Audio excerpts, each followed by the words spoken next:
2 months have gone by since Gerard had forgotten who he was. He fought hard and bravely against the DLC of Sonic the Hedgehog 2006, but he was no match.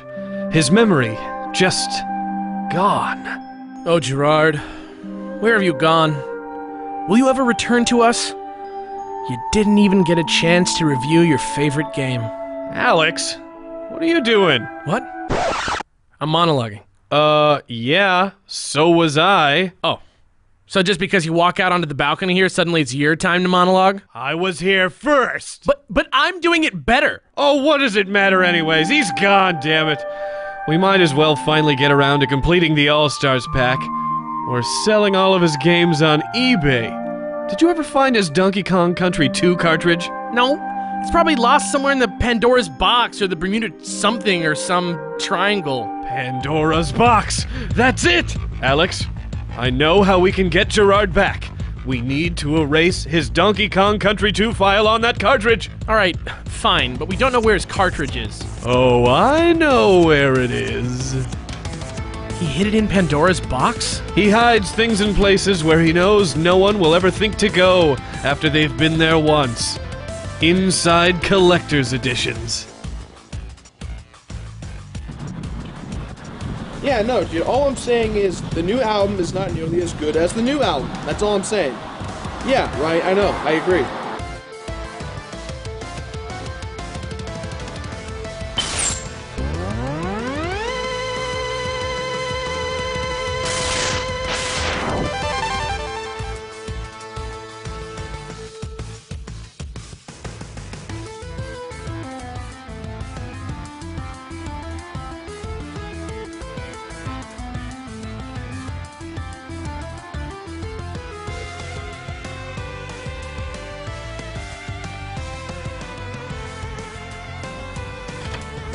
Which one of you deleted my game save? Yes!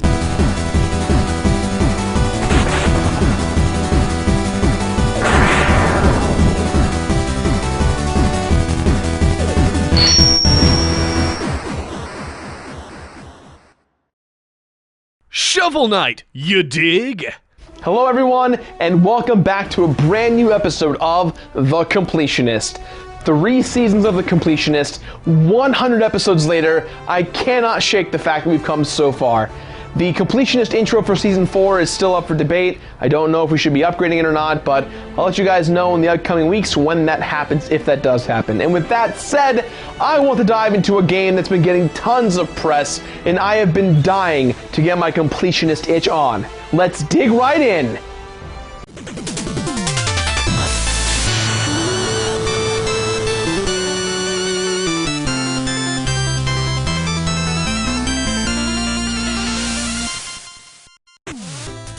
Shovel Knight, an indie-developed game fueled by thousands of people on Kickstarter. I'm going to be honest, I'm always worried when it comes to crowdfunding projects like this, but I'm definitely intrigued and I'm ready to ride the hype train. But Batman, you sell out, you sold out. You're getting paid to review this game, aren't you? You used to be cool. Unsubscribed. What? No, we're not getting paid for this. You know what? You know what? It does feel great to be back, Greg. It sure does, buddy. It sure does.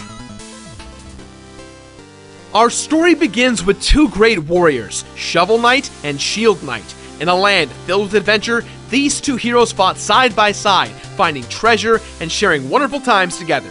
It's kind of implied that they're in love. They're in love.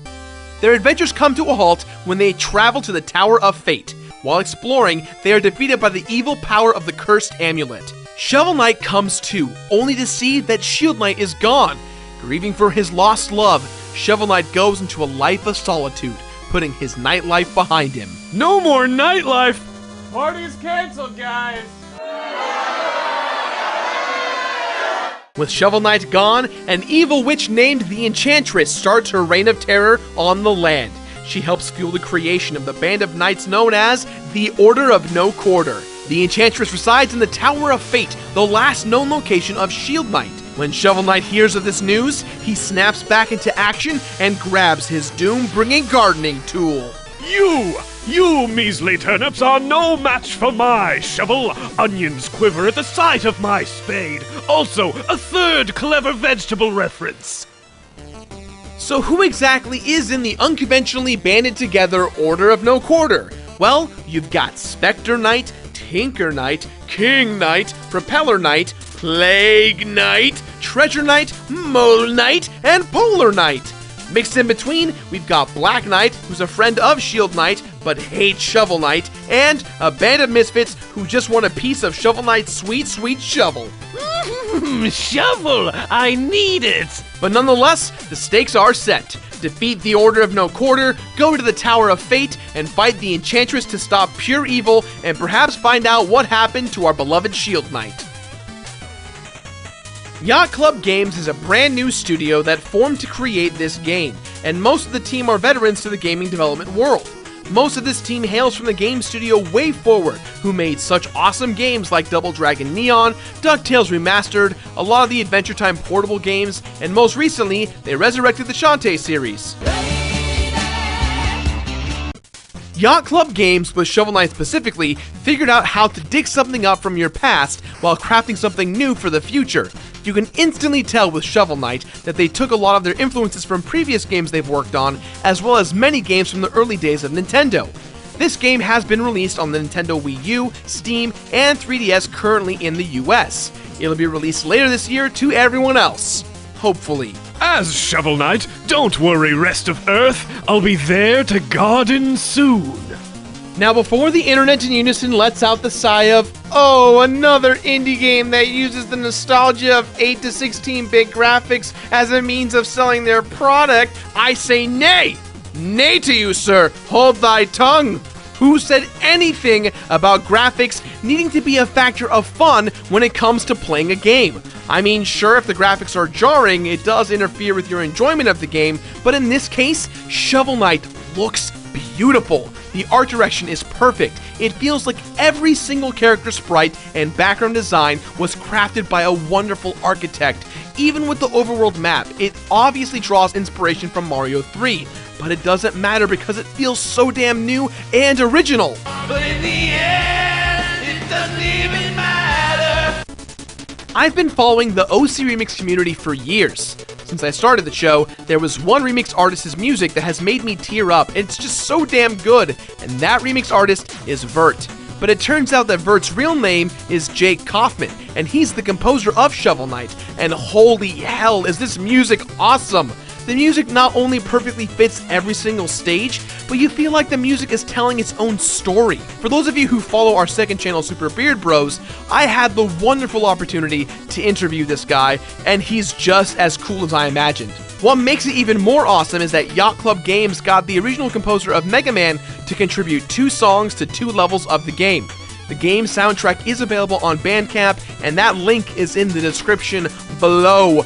Get on it! Well, when the game starts, I'm not surprised to see a mound of dirt. Looks like we gotta dig it up, right? That we do, Greg, but in the ground lies treasure, and by God, Greg, we're gonna dig it up. You dig? It should be no surprise to any of you that action platformers are my favorite genre of gaming. The controls in Shovel Knight are so perfect and easy to use, you'll instantly feel the differences between this and classic Mega Man games. By replacing a sword with a shovel, a wide variety of gameplay elements open up. The most prominent feature out of the gate? The Shovel Pogo. Obviously an influence from previous Capcom and WayForward's remake of DuckTales, Shovel Knight's Pogo technique is essential for traveling through many parts of the game. To become the master of the Pogo technique means to become the master of Shovel Knight. This game just screams out to speedrunners to play. Similar to Mega Man X's intro stage, the Plains of Passage shows you exactly how to get further without any annoying tutorials or game-stopping dialogue. In real time, you figure it out, and you're rewarded for doing so. Since we're on the topic of rewards, Shovel Knight is filled to the brim with secret treasures and rewards for using your shovel everywhere. Making the ladies swoon with his chivalry? The game makes that joke, Greg. Oh, I like this game. The textures of many of the walls are just begging to be smacked with the awesome shovel to reveal secrets. Gold, a musical note page, which are the collectibles scattered throughout the game, food, maybe even a relic which you can purchase from Chester. Chester sells relics in every single level, so be sure to find him and purchase all the items you can. You'll definitely find your favorite 2 or 3 relics that you'll be using constantly time and time again, but you'll need all the cash you can get your hands on. Collecting gold is key in order to build up Shovel Knight's powers. Hear ye! Rumor has it he's going to gild his shovel in gold and diamonds! When you beat a level, you'll be exposed to a dream-like sequence where Shield Knight falls from the sky. Catching her is not necessary to the plot, but it does affect a little bit of the end dialogue. These dream sequences are bonus levels that you can use to get some gold. And after you beat these levels, you're given meal tickets so you can expand your life bar. The growth plan in Shovel Knight is straightforward. Throughout your journey, you'll collect various items, upgrades, skills, all mixed in with various hidden areas and bonus levels. Let's start out with the Trapple King and the Icors. Yes, it's pronounced Trapple and Icor, even the game tells you this. The Trapple King resides in the forest. Half apple, half trout, this big cute creature, providing you pledge your allegiance, can give you 3 different types of Icor elixirs. One that replenishes life and magic, one that makes you invincible, and one that turns you into a gold magnet. And when you purchase 2 chalices in the village, you can have the Trapple King fill them up. I am pleasantly frightened by all of these half-animal creatures, but I love it when they dance. While hoarding as much gold as you can get, being mindful as to what you can buy versus what you would like to buy. This is especially true when it comes to skills and armor sets. There's several colored armor sets that do indeed have a different effect on Shovel Knight as you play. The most expensive one, though, doesn't do anything besides give a cool flipping animation and sparklies.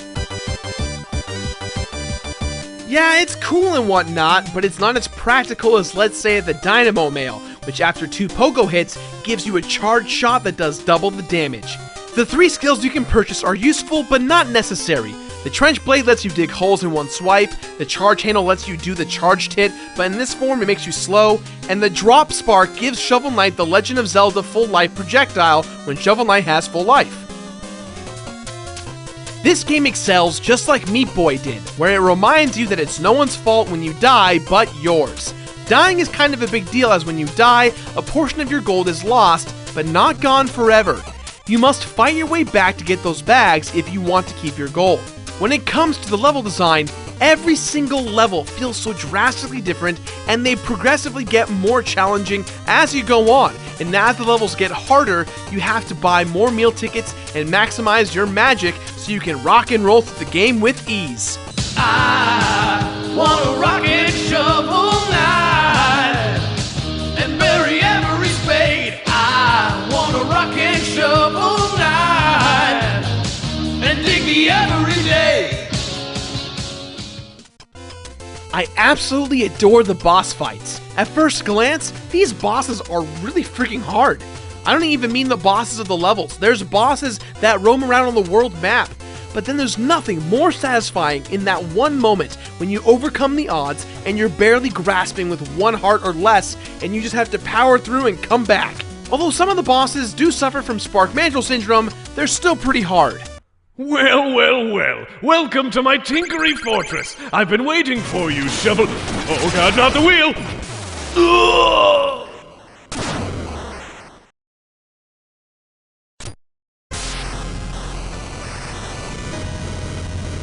You messed with the wrong Tinker Knight, friend! There's several optional levels and side quests you can go on to get more musical pages, more gold, more food, but there's one side quest dungeon worth discussing called the Hall of Champions. This dungeon features the faces of many of the Kickstarter contributors, including my friend Aaron Hansen from Game Grumps.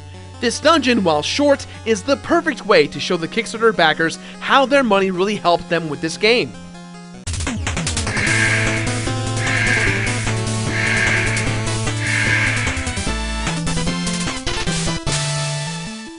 After you've collected all the armor pieces, meal tickets, upgraded your magic, all the relics, all the skills, and you've mastered this game like a champ, it's time to tackle the Tower of Fate.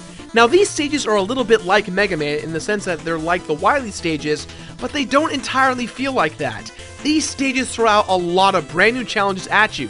Some you've tackled before, but most are brand new and hard.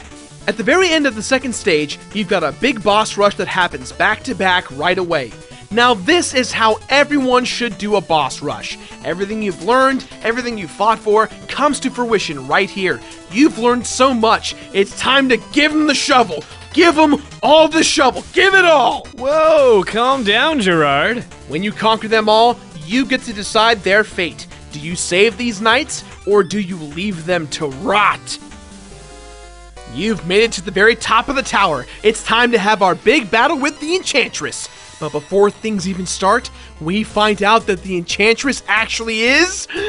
Shield Knight. Oh man, this is an interesting plot twist. Many will argue that they saw it coming from a mile away, but imagine working so hard to find out what happened to your love, only to find out that the enemy is the one you love. After defeating her first form, Shield Knight falls from the heavens, and suddenly those dreams became the coolest foreshadowing we've seen in gaming in quite a while. Shield Knight and Shovel Knight are reunited briefly, but there's not much time, as they must battle the remainder of the cursed amulet.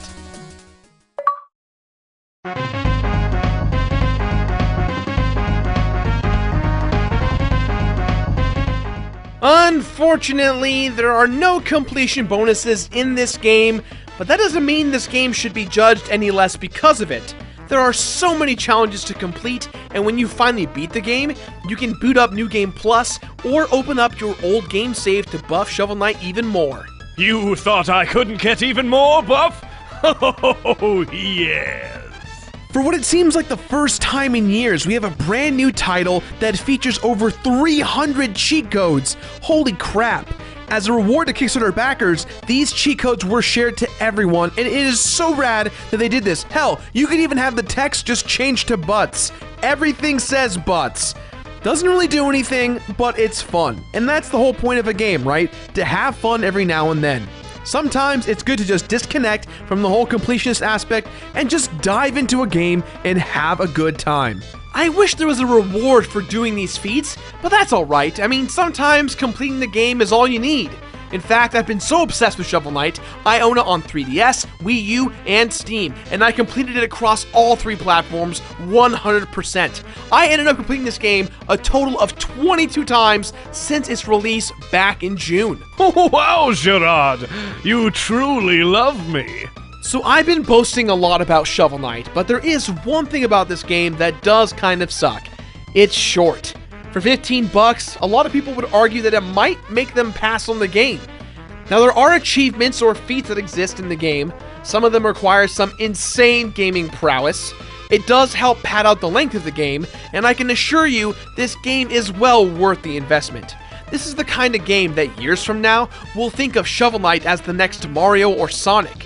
Despite it being short, I'm not worried, as there's tons of DLC updates coming in, including challenge missions, playing as other characters like Shield Knight, and so much more. Play as Shield Knight? You stay away from her!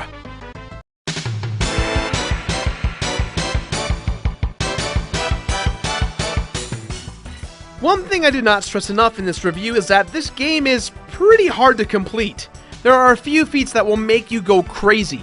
There's a feat that involves you never dying, one that involves you destroying every checkpoint in every single level, and the hardest one, beat the game in under an hour and 30 minutes, which starting out is near impossible. Luckily you've got a beard, whatever the hell that means. The struggle is pretty real when it comes to perfecting the art of Shovel Knight, but there was something that kept me going. This game, in my eyes, cannot be more perfect, with the exception of more content. I want more. I want more. I'm hungry for more Shovel Knight. I feel uncomfortable. For those of you who are already invested in completing Shovel Knight, check back in a few days. I'll be uploading a new show that goes in tandem with completing games, and the first episode dives deeper into Shovel Knight. Yep. Still uncomfortable over here. Whew. So many things to talk about when it comes to Shovel Knight. The important thing is, though, is that my views are my own and they're true to me. This game is so damn good that it has risen to my top 5 games of all time. But you know what? That's a list for another day. With that in mind, guys, this game gets my completionist rating of completely complete it.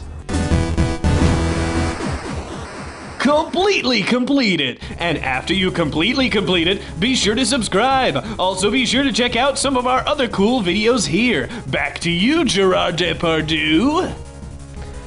That's all the time we have today, guys. So as always, leave your thoughts in the boxes or on Twitter, on Facebook, anywhere you'd like. And thank you for sticking with us for another season of The Completionist. I hope we can keep going for as long as we can, because without you guys, none of this would be possible.